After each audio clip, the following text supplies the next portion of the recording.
Good evening, everyone. Welcome to the Carolina Weather Group. This is the Wednesday, November 14th, 2018 edition of our little weather get-together. This is show number 255, and tonight's guest is Melissa Griffin. She is the Assistant Climatologist at for the state of South Carolina.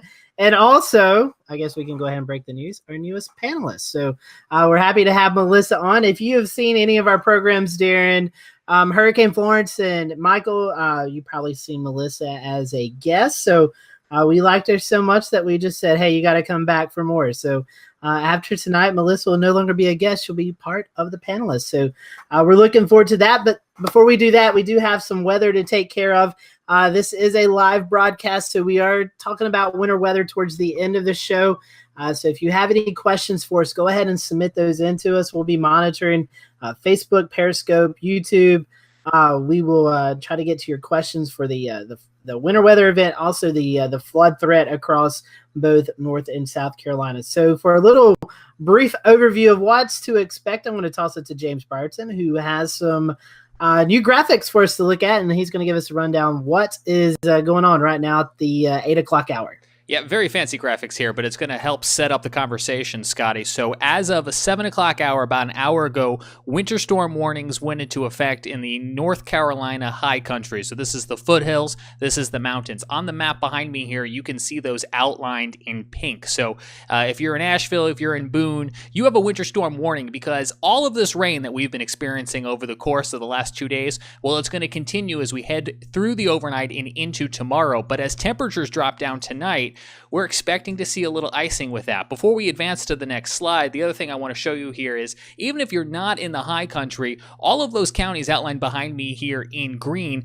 these are counties where we have flood watches out, and we're going to be monitoring even if temperatures where you live in North Carolina, in the Charlotte area, in Greenville, Spartanburg, in South Carolina, other parts of the upstate, if temperatures where you live during the overnight are above freezing, we're still going to have periods of heavy rain. So we're going to be watching for that flooding threat because we've had days upon days of heavy rain, and we're worried about that flood potential because the ground is just so saturated. So to recap here, the counties in the high country, you have a winter storm warning because we're watching for the potential of ice developing during the overnight hours. All of these other counties here across the I-77 corridor of North Carolina up into the upstate of South Carolina, parts of the Midland, you do have a flood watch. Let's go ahead and look here at the Futurecast. This is the HRR run, and you can see all of the rain, of course, outlined here in green that we're going to continue to see during the course of the next 12 hours or so. But watch closely here. Starting in the higher elevations near the Virginia border of North Carolina, you're seeing this kind of pinkish maroon color, and that is what the model is interpreting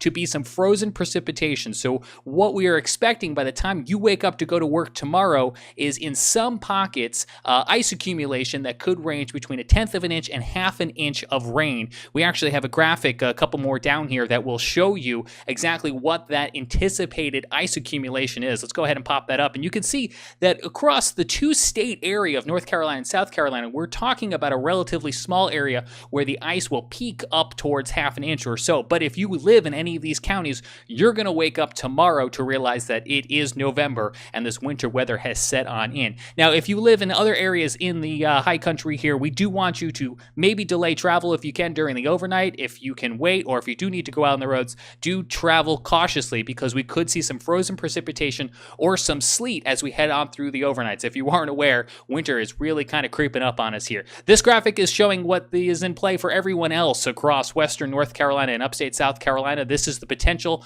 for that flooding, highlighting some of those areas that again include the Interstate 77 corridor, Charlotte, North Carolina, all the way back down to the upstate of South Carolina and the Midlands. Coming up at 8:50, our panelists will be digging deeper into the forecast to give you more expert forecast analysis. But until then, let's go back to Scotty Powell with tonight's interview. Scotty? Thank you for that, James. We appreciate that. Like James said, if you're watching tonight, you want to go ahead and submit those questions, you can for our guest tonight, Melissa, as we talk about CoCoRaHS, or if you have any winter weather or flood concern questions, you can also direct those our way. And we will be monitoring those throughout the show and answer them towards the end of the program. Like I said, Melissa Griffin is our guest this evening. You have seen her probably on our show a time or two during our hurricane coverage.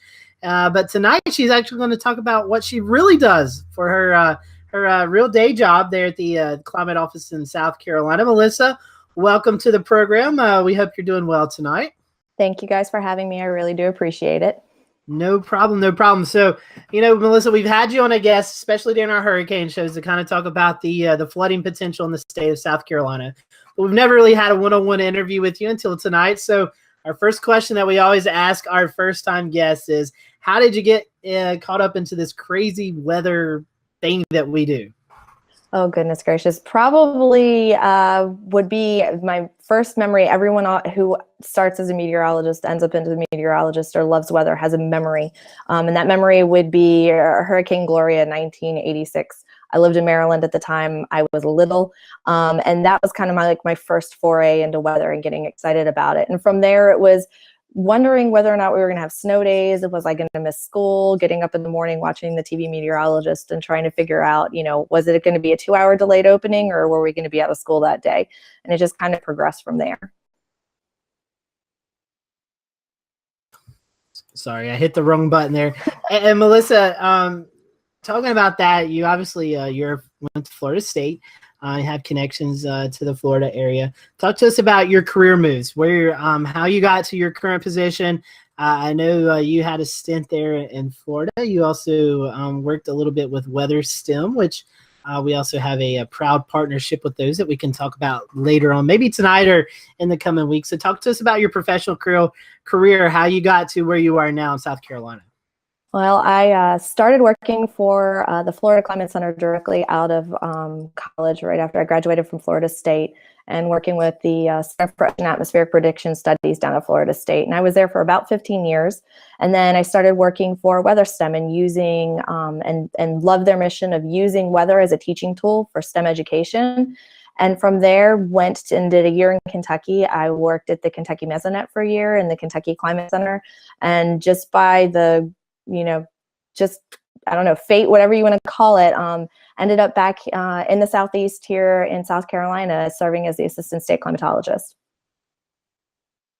And so, Melissa, you've worked in South Carolina for some pretty big events. I know the past hurricane season obviously has been busy for you, but the past couple of years have been really busy for South Carolina. So before we kind of get into the CoCoRaHS, which plays a big role into what you do day in and day out, talk to us about how it was to cover these past few years with the heavy rains in the tropics.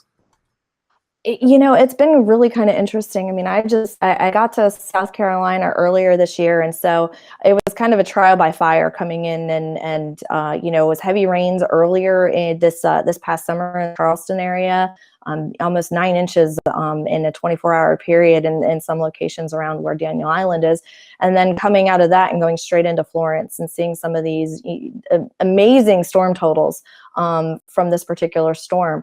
Having lived in Florida before, I went through Tropical Storm Faye in 2008 and actually measured close to 3 feet of rain in my house over, I believe it was more like a 4 to 5 day period, instead of just this, this kind of quick hit that came from Florence, especially in the eastern portion of North Carolina and South Carolina. So it's definitely been quite a interesting start to my career here in South Carolina, and hopefully it'll quiet out here towards the end of the hurricane season. Hopefully so. It looks like we're going straight out of the tropics into winter weather, so it's gonna, I think, keep us all busy. But talking about CoCoRaHS, it's a weird word. Some people may not even know what that means or what that entitles. For us here in the weather community, we use it every day. Talk to folks about what CoCoRaHS means and why it's important. So CoCoRaHS stands for Community Collaborative Rain, Hail, and Snow Network.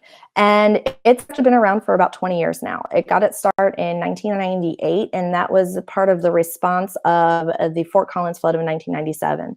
So the grandfather, or the founder of CoCoRaHS, was the former state climatologist for Colorado, Nolan Duskin.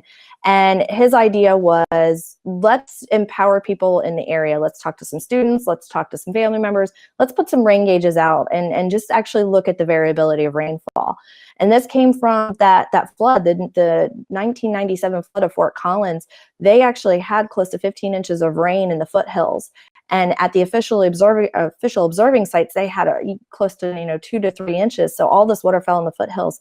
They weren't anticipating this amount of water that came down out of the mountains and went through Fort Collins. It destroyed part of the college. Unfortunately, some people lost their lives just because they didn't have this dense network to measure the rainfall and the variability that comes with it.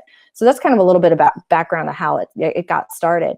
But since then, it's grown. In the last 20 years, it's now nationwide. We've got observers in Canada. We've got observers in Puerto Rico, the Bahamas. So the program is just taken on and it's just spread, which is a fantastic thing. Now I have a question for you. Now, going into Cocoros Network, I see that the Weather Service offices really support your program. How has that been possible over these years without the Weather Service being being the official source, Cocoros Network being tied in with that? I guess some of the rain verifications for those areas, they've learned to just sort of find the most valuable weather stations, or what are we talking about here for rain gauges and the Weather Service offices? So one of the great things about Cocoros is it's kind of taken on and really harnessed the power of the citizen science observer and the weather enthusiast or weather geek, depending on how you prefer to be called. And we all use the same standardized rain gauge. So if no one's ever actually seen a rain gauge, one of the Cocoros rain gauges before, it's this 4-inch diameter rain gauge, and everybody's using this rain gauge across the network. So you get this standard measurement or measuring device that everyone's using. And it really has helped kind of fill in those gaps. And that's what the Weather Service is really interested in. Unfortunately, we can't put a National Weather Service cooperative observer, in every location. You can't put an automated station, or a ASOS station in all these different places. So by having a standardized measuring device, this 4-inch rain gauge, and being able to harness that enthusiasm that people have about weather, we've really been able to build this community, this network of people that are interested in taking these measurements, and the National Weather Service has found a variety of uses for it.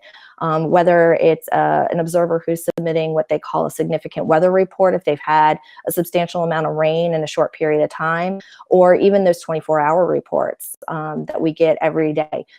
As of this morning, I think we had close to 300 reports from observers here in South Carolina. I think it was closer to 400 from North Carolina. So you get 700 additional points that you're able to map and really get a good idea of the variability and also the aerial expanse that the rain has fallen. Yeah, I'm just going to show some screenshots here, and sort of gives you a perspective of daily precipitation. What's kind of going on with some of these areas. We look at South Carolina and all the different points in South Carolina, and you're responsible for a lot of this. So, if I go to South Carolina right here, trying to find where you were, South Carolina home, maybe. I think it's there you go, right there. Yeah. So, you're listed right there. So tell us a little bit about what you do with the Cocoros Network. Well, as a state coordinator, it is my job to go out and not only recruit more observers, but really try and serve as a liaison for Cocoros for the National Weather Service.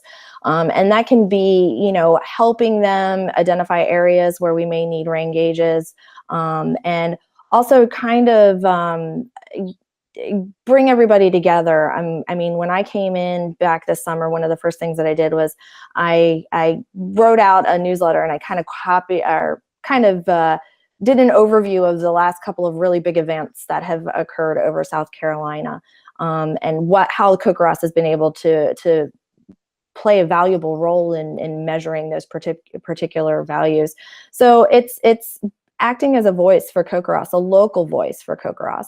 That if an observer has a question, I can help them, or if the National Weather Service has a question, I can help them, and really just kind of promoting how important a network is across the state. Okay, I was going to put it back to Scotty there. Yeah, I didn't know if you were done, Shay. So Melissa, you were talking about the network that you guys. How many folks do you are maybe current loyal Cocoros members in South Carolina that share their data every day? Talk about the importance of sharing the data, and maybe some of the preferred times and things like that. Well, let's see. I can say for a fact that I know that close to 120 of the CoCoRaHS observers that are currently observing in South Carolina have been around since CoCoRaHS started in South Carolina in 2008. So they've actually been around for 10 years. And there's probably about an additional 70 of the 70 observers that have been observing for 5 years. So we're looking at almost 200 observers that have been part of the program over at least the last 5 years. And every year we hold a competition to see which state can recruit the most observers. South Carolina actually won this year, and we recruited an additional 178 observers in the month of March. Now, some of those didn't sign up, but we still got at least, I think it was close to 40% of those that actually signed up and have taken at least one observation and are active. And one of the neat things about CoCoRaHS is that we do look for the 24-hour observation, and we try and get our observers to make that observation between 7 a.m. and 9 a.m. And that's so that it can be used in complement to the National Weather Service information that comes in on a 24-hour period. But in addition to that, we also have the ability to make a multi-day report. So if an observer were to, say, go away for a weekend and it rains, they can still make that report because that data is still valid within the Cocoros Network. And that data is really good and useful because in some instances, that data would be thrown out because it wasn't done in a 24-hour period. So we do have the flexibility. We do work with our observers. We realize that they may not be married to their rain gauge every morning, and they may have life that gets in the way. But that's one of the great things also about the CoCoRaHS program. It has an app, so those who go out, check the mail in the morning on their way to work, when they get to work, they can easily enter it in through the app. And everything's internet access these days, so it makes it really easy to make a report. And so this information gets filtered into your office. How does that information, does the Weather Service have access to that, or do you have to send that information to the Weather Service? How does that work? Well, one of the things that was done in the back end really early on when CoCoRaHS started to get big, so when it started to grow outside of Colorado and it started to grow into the western states, and then it really kind of took off and started to grow across the eastern seaboard and the rest of the United States, was they built it into the Maida system. So the Maida system is a system where data can be brought in from personal weather stations, and that data can get fed directly into the National Weather Service. So they have access to it on their computers, and they have the data can either populate depending, or in their grids, depending on how they have it set up at their local offices. But the great thing about the data is it's free. It's readily accessible to anyone. You can go to cocorahs.org right now and pull up the rainfall information.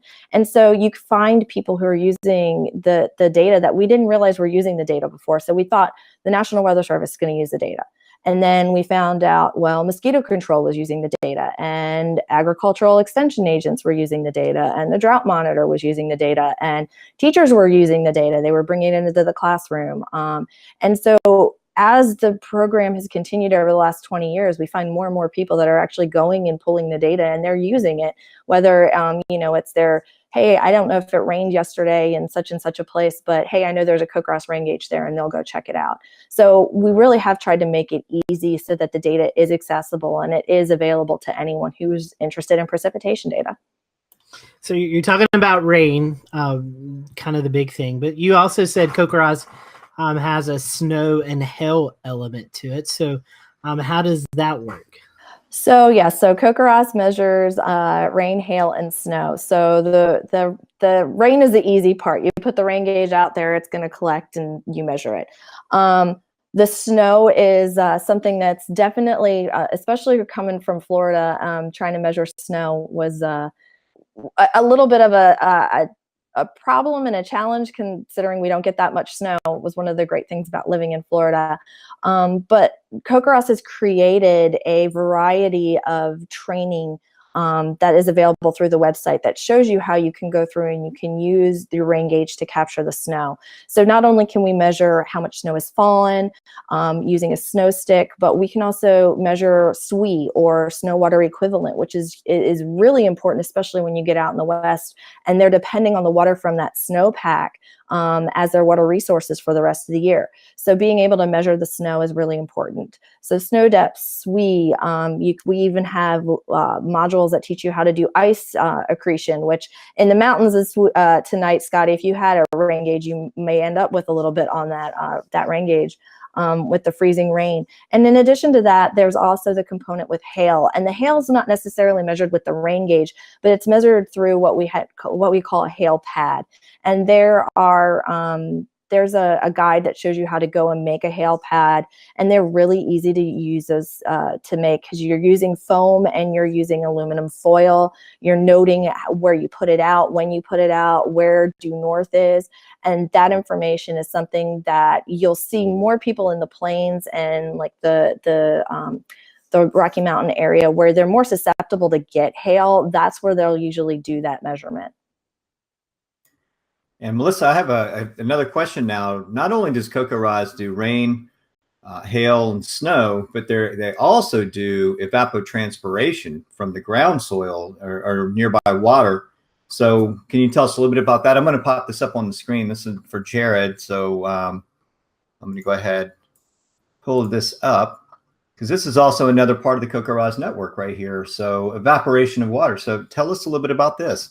So one of the things that we do is, we're measuring the precipitation that falls, but we're measuring that evaporation. So that ET, as we like to call it, is measured through a sensor, and that sensor is actually located on the screen. You can kind of see it. It holds water, and then the top of that mimics different types of turf. So you can change out that little green, like a little felt pad. It kind of mimics what the grass type might be in the area. And you can actually see how quickly the water is evaporating through that sensor, through the little tube that's on the side of it. So you can actually track, and that's really good for drought conditions. One of the things that we do stress with our CoCoRaHS observers is, while we love the fact that they go out and they make measurements when it rains, it is also important to know when it doesn't rain and where it hasn't rained, because that gives us an idea of, especially when it comes to using the data for any type of drought monitoring purposes. The drought monitor, where they may end up adding in like dried conditions or moderate drought conditions or even severe drought conditions, having that information and exactly, how long has the station gone without any rain, or what has been the evaporation at this particular station, can come in huge when it comes time to making those declarations on water resources, water restrictions. So that's just one of the things that we've expanded upon recently, outside of just doing our typical rain, hail, and snow, is looking at evapotranspiration as well.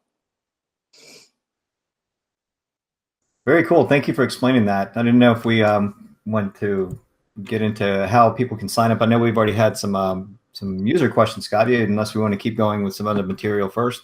Yeah, I think Chris had a few questions, and we can kind of talk about how folks can get signed up. Yeah, absolutely. Well, good to be here, Melissa. Anyways, as far as CoCoRaHS is concerned, what can people do, especially when we get these events like we've had it seemingly for each year for the last 4 years, when we have these borderline extreme events, to really help their verification in the long run as far as the data is concerned? Is there anything more they can, the average person can do on top of just, recording the precipitation or, what they experienced on that day? Is there anything that, whether it be media, pictures, video, anything like that?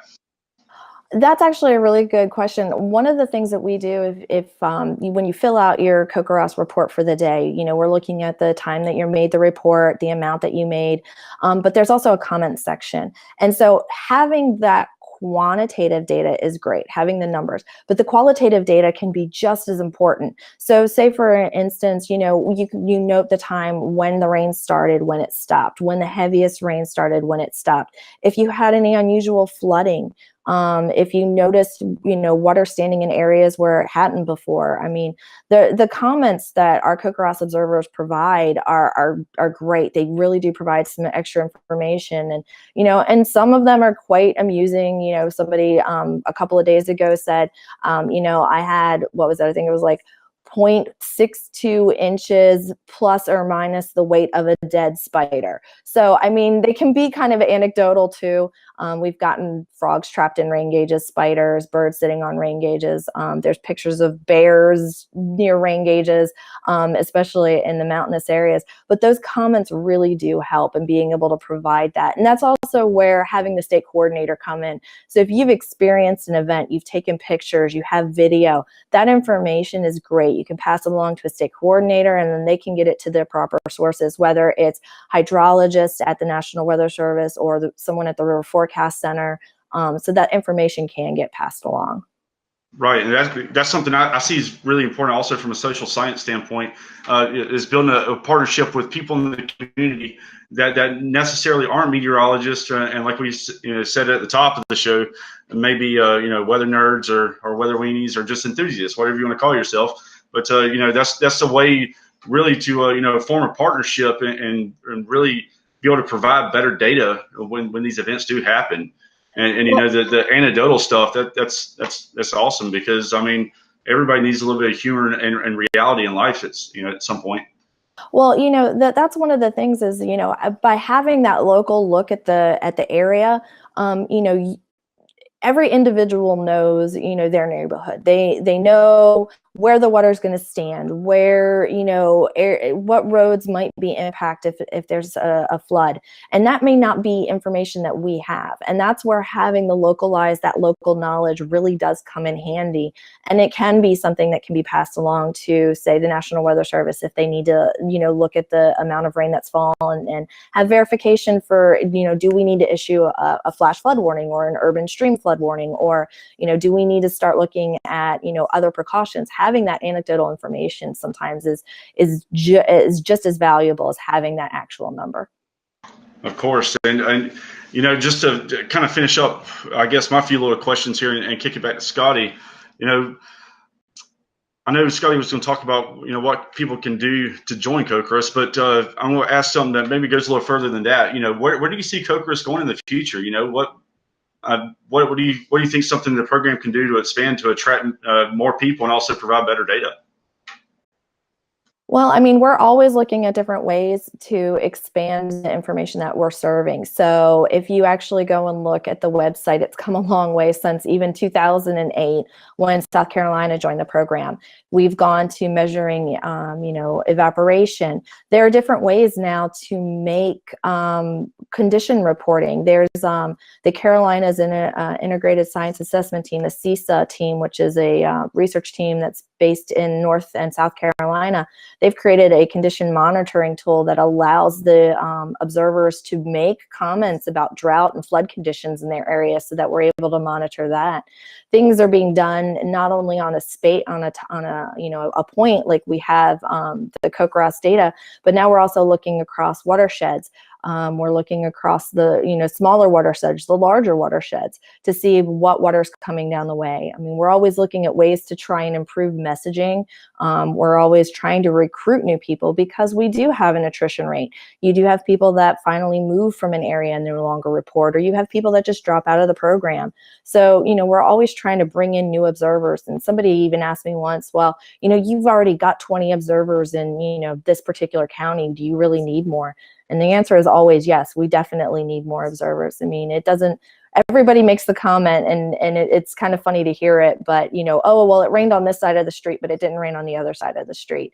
And having a dense network of these volunteers that are weather enthusiasts that will help provide this information is important. We want to continue that on. And so there was growing pains in the beginning, and now it's trying to keep people active. And so we've done things like create weather talk webinars, where occasionally we'll bring on an expert to talk about something that's related to whether we're measuring precipitation or snow, or interesting things that are going on in the field of research with the particular topic. So we're always trying to find new and interesting ways to keep people involved in the program.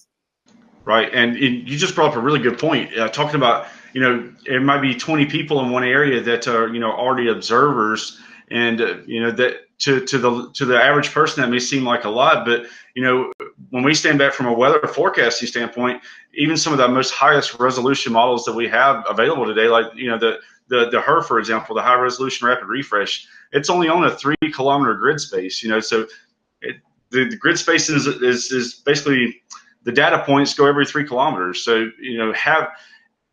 and we know how inaccurate models can be sometimes. So being able to have the ground truth under that, it just helps. It helps tremendously.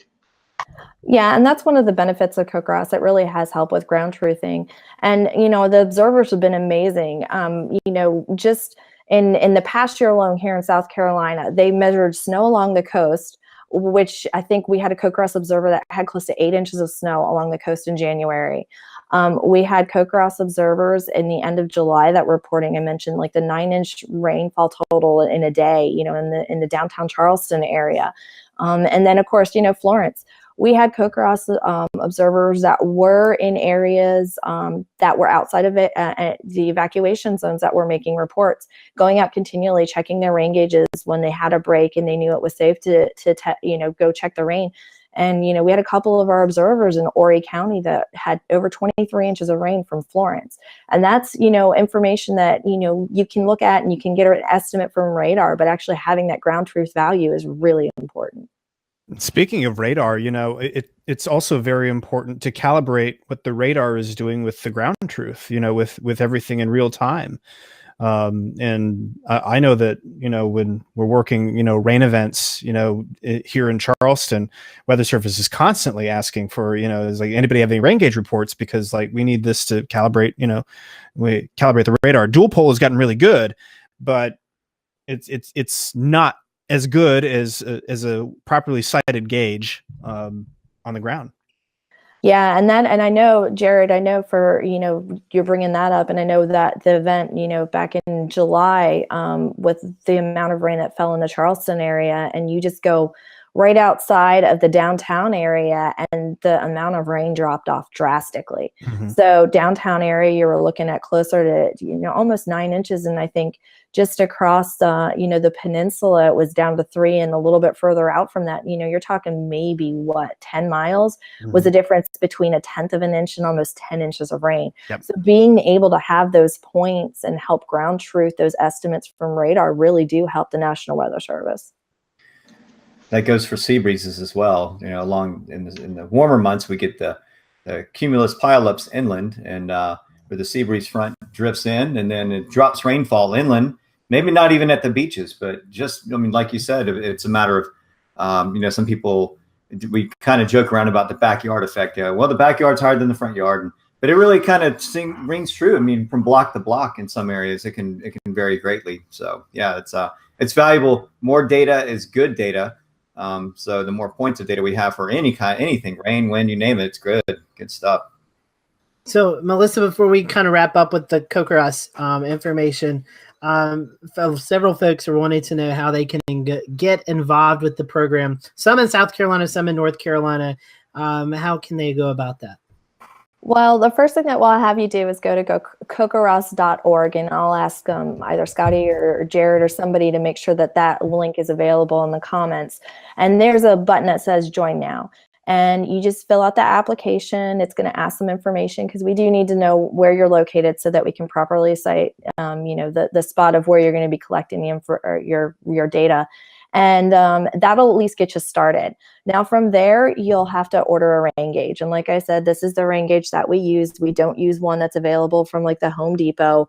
It is a 4-inch diameter rain gauge. And there are links to some of the vendors that actually have discounted rain gauges or discounted cost for CoCoRaHS observers. And so I would say, yeah, there you go. So that's kind of what the observer form looks like. And the discounted cost, you can get one from weatheryourway.com. Ambient Weather is another one that we work with. And I've even seen people that have gone on Amazon and looked for CoCoRaHS rain gauge, and it's actually pulled up the correct rain gauge that we use. So once you get the rain gauge and you fill out the observer form, the next step is the training. We have the training modules that are located right off of the CoCoRaHS main site. There's the Getting Started link. There's one about measuring snow, measuring heavy rain, ice accretion, doing SWE totals. All of those are in training PDFs. And occasionally we'll be able to do some in-person training. There's a few and far in between these days, and that's one of the reasons why we have CoCoRaHS has a YouTube channel with a lot of the training on it as well. And then it's just being able to site it properly in your yard, and then just you can start taking the observations right then and there that day. So it's really easy to become a CoCoRaHS observer. You just kind of have to be a weather enthusiast and want to make these reports. That's all. That's the main thing right there. And so, Melissa, how can folks follow you on social media to keep up with information taking place in South Carolina and maybe some of these crazy or cool CoCoRaHS reports that you get in every day? They can follow me on Twitter. I usually post or try to post about South Carolina CoCoRaHS and the rainfall totals on a daily basis. And occasionally I've been known to also throw up a interesting this day in South Carolina weather history fact. So you can follow me on Twitter, ML Griffin, WX1. We'll put that maybe in the comments as well so people can start following me if they'd like to. Sounds good. We'll definitely put that out on our social media. We normally from time to time put out how you can follow our panelists, so you can also find that on Twitter and Facebook. So with that, I think we have James back. We're going to kind of do a little reset here, James. Hey, Scotty, I got one thing real quick before James hops in. Yeah. One more question for Melissa. All right, you've lived in Tallahassee, you've lived in Kentucky, now you're in South Carolina. What do you think about the weather here? I will tell you what, this cold air damming, this wedge is something completely new to me, and I would really like for it to get out of here over the next couple of days, because this damp cold is just, it's something I haven't experienced before. So and you better get used to it. That and yeah. isotropic lifting and everything that comes with it. Oh yeah. Yeah, for anybody following along that might be listening or watching us live, and you're kind of a weather enthusiast, something really interesting's happening right now. If you look over the Atlanta radar site, the Peachtree City, there's a nice north-south linear band of heavy storms that's developed right where the wedge is meeting the westerly surface winds from the surface low. And so looking at the radar is just pretty interesting as developing. But kick it over to James. Chris, thanks very much. Gentlemen, thank you so much for that interview. And Melissa, welcome aboard as well, too. Melissa just mentioned that we are in this horrible wedge. If you are new to the Carolinas, like Melissa is, like my mother is, I describe it to folks that this is the price we pay for the beautiful weather we get the rest of the year. We've got this tropical moisture that is just trapped up against the mountains here in western North Carolina. It has nowhere to go, and that's why we're into these day-long events where it's just cloudy and rainy. Back look at the bulletins. Towards the top of the 7 o'clock hour tonight, the counties outlined in here in pink, ranging from Asheville to the higher elevations in North Carolina like Boone and Blowing Rock. As of 7 o'clock, you are under a winter storm warning. The counties outlined in here in pink, the temperatures are going to drop below freezing. So all of the rain that we've been seeing for the past 2 days, all of the rain that we're going to continue to see tomorrow, as we are below that freezing point, it is going to fall in the form of frozen precipitation.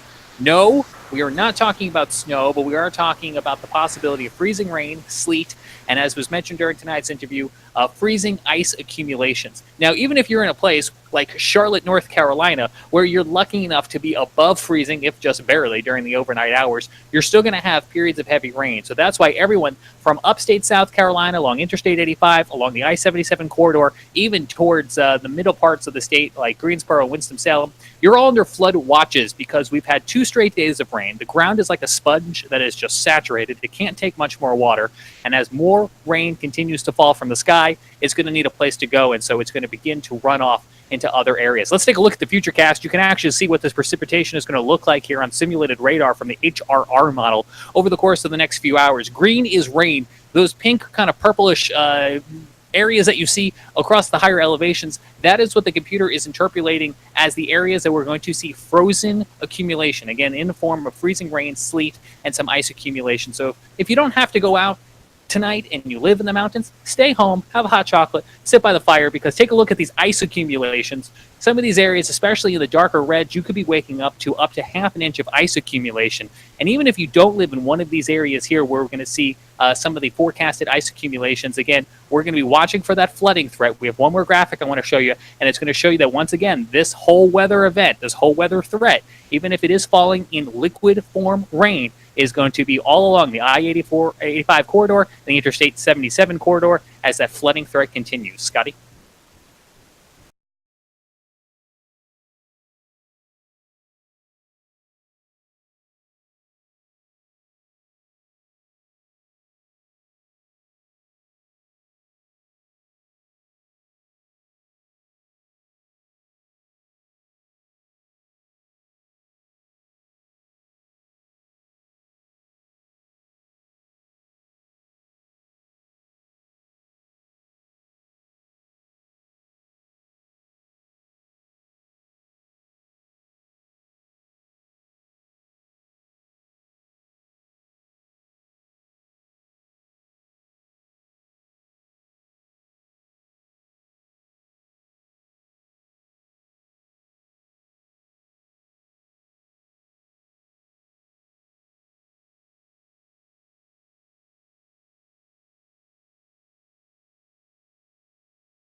all the precipitation seems to be on the increase, and it's heading up our way. And as it encounters more and more terrain and more of these features, the rainfall is really going to enhance. So, and folks around the GSP area along I-85 maybe be a little bit concerned going into tonight with some heavy rainfall, especially if you're in an area that's really prone to flooding.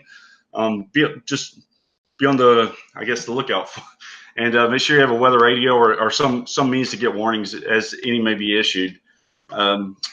Yeah, that's about it for the flood threat. Down in the Midlands, it's basically just going to be a nice cold rain. I got one thing to add here. I'm just going to share my screen one more time just to give you some perspective on this storm. This low came out of Texas, and now it's heading off to the northeast. It's going to spawn a coastal low, but this moisture is training all the way to the Pacific. So this is tapping into what's called the subtropical jet stream, and this is what's giving that moisture feed even over Central America and up across the Gulf of Mexico. So we're getting what we call an atmospheric river of sorts. It's not as well connected over the Pacific, but you can see where it's coming from all the way over to the west. And so this is what's providing all of this moisture as it's tapping into this subtropical jet, which is getting wrapped up around the dip in the jet stream coming from the north, which is the polar jet.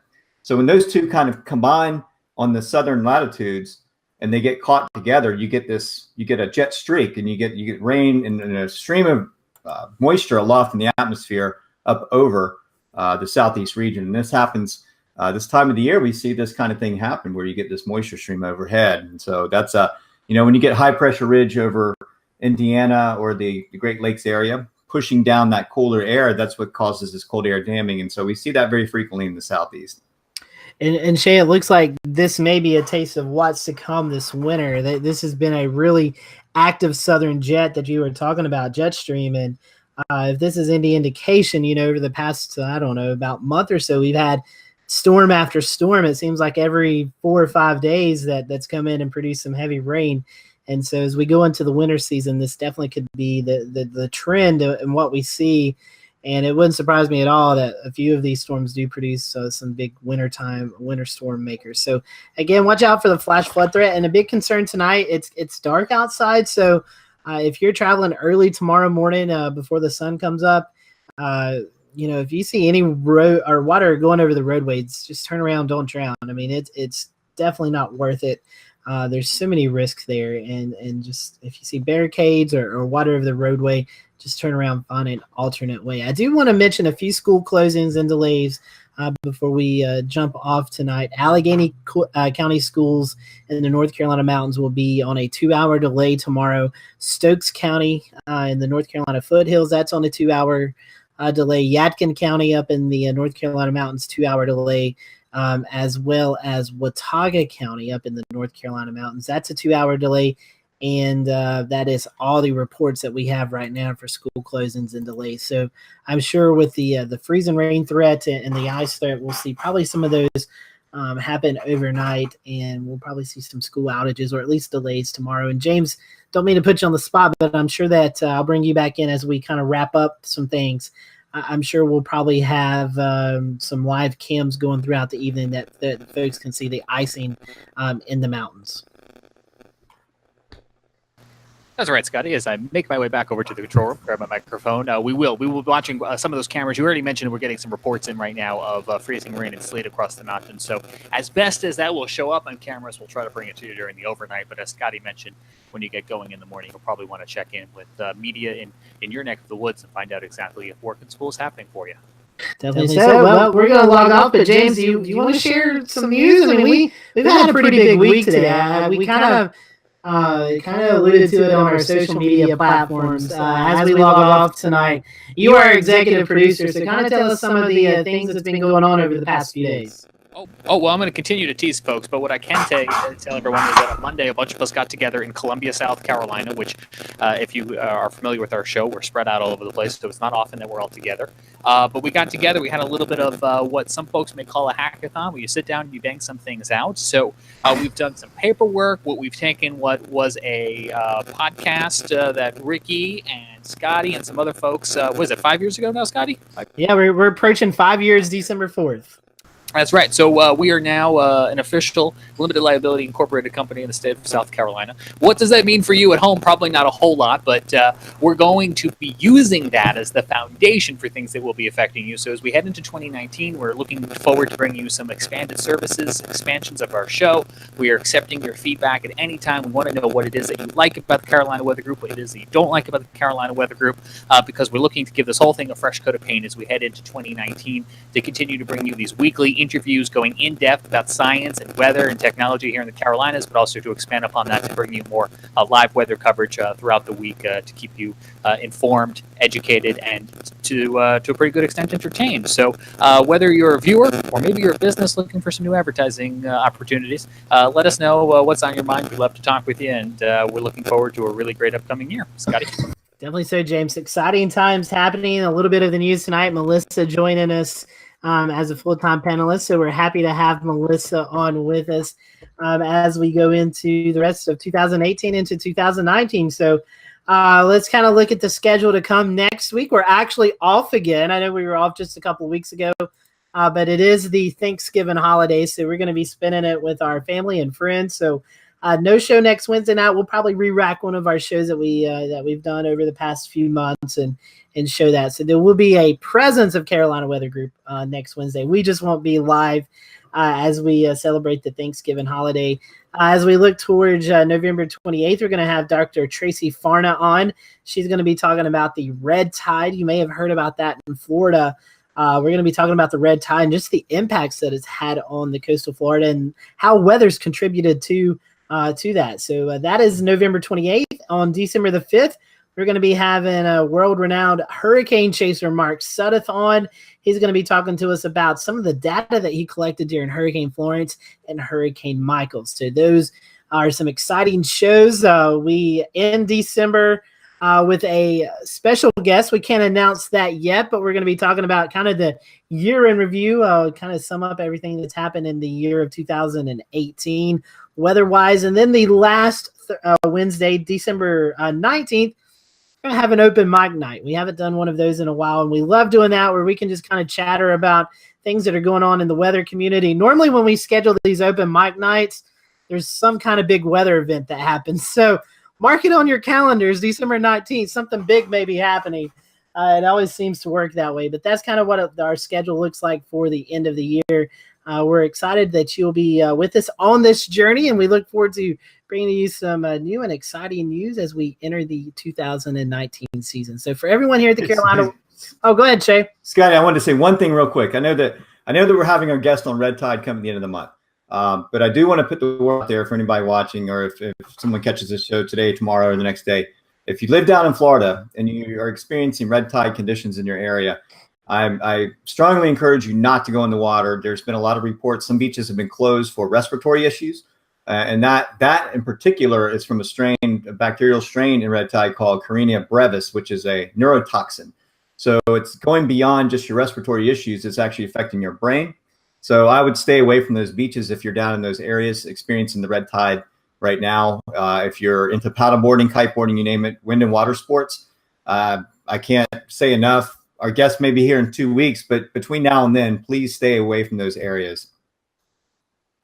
Definitely so. Something you don't want to mess with. There are lots of issues that are taking place down there in Florida. So we hope you have a great weekend. Stay safe out there if you live in the mountains or the foothills of North Carolina. Maybe just a good night to stay inside. Stay inside tomorrow morning until at least lunchtime until we warm up above freezing. Otherwise, if you live in the Piedmont or the upstate of South Carolina or the Midlands of South Carolina, watch for some flooding as more heavy rain moves into the area. Good thing is we're going to have a pretty nice weekend, and it's going to be a sunny and clear weekend and not so cold. So there is some light towards the end of the tunnel. So for everyone here at the Carolina Weather Group, have a great week. Rest of the week, we will see you back after Thanksgiving. So have a happy and safe Thanksgiving, and we'll talk to you again on November 28th. Talking about the red tide with Dr. Tracy Farna. Good night, everyone.